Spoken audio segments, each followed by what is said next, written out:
السلام علیکم ورحمۃ اللہ تعالی وبرکاتہ۔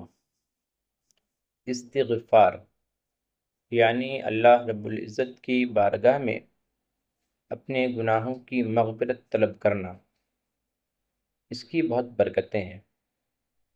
اس حوالے سے سورہ نوح کی آیت نمبر 10، 11، 12 کے تحت ارشاد ربانی ہے: استغفروا ربکم انہ کان غفارا یرسل السماء علیکم مدرارا وَيُمْدِدْكُمْ بِأَمْوَالٍ وَبَنِينَ وَيَجْعَلْ لَكُمْ جَنَّاتٍ وَيَجْعَلْ لَكُمْ أَنْهَارًا۔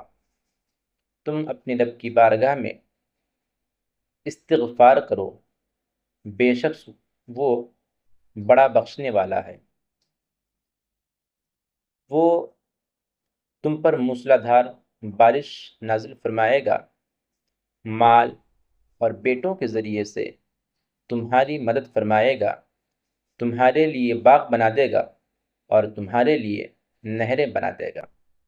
اس آیت کریمہ کے تحت علامہ نعیم الدین مراد آبادی رحمۃ اللہ علیہ تحریر فرماتے ہیں کہ ایک شخص حضرت حسن رضی اللہ تعالیٰ عنہ کے پاس آیا اور اس نے عرض کیا اور اس نے قلت بارش کی شکایت کی، بارش کے نہ ہونے کی شکایت کی، تو آپ نے اسے حکم دیا کہ استغفار کرو۔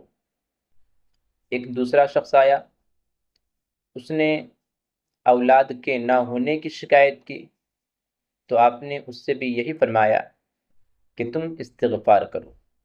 ایک تیسرا شخص آیا، اس نے تنگ دستی کی شکایت کی، اپنی مالی مجبوری کی شکایت کی، تو آپ نے اس سے بھی یہی فرمایا کہ تم بھی استغفار کرو۔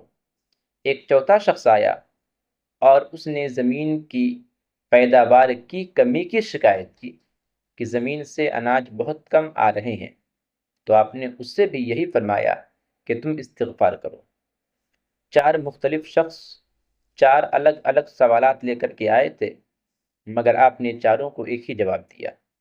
یہ سن کر کے حضرت صبیح بن ربیع رضی اللہ تعالیٰ عنہ نے پوچھا کہ آخر کار آپ نے چار الگ الگ لوگوں کے چار الگ الگ سوالات کے ایک ہی جواب کیوں دیے؟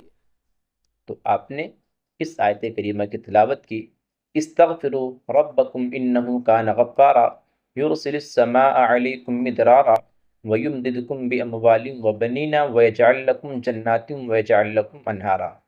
اسی قسم کی ایک روایت سورہ ہود کی آیت نمبر 52 کے تحت ہے۔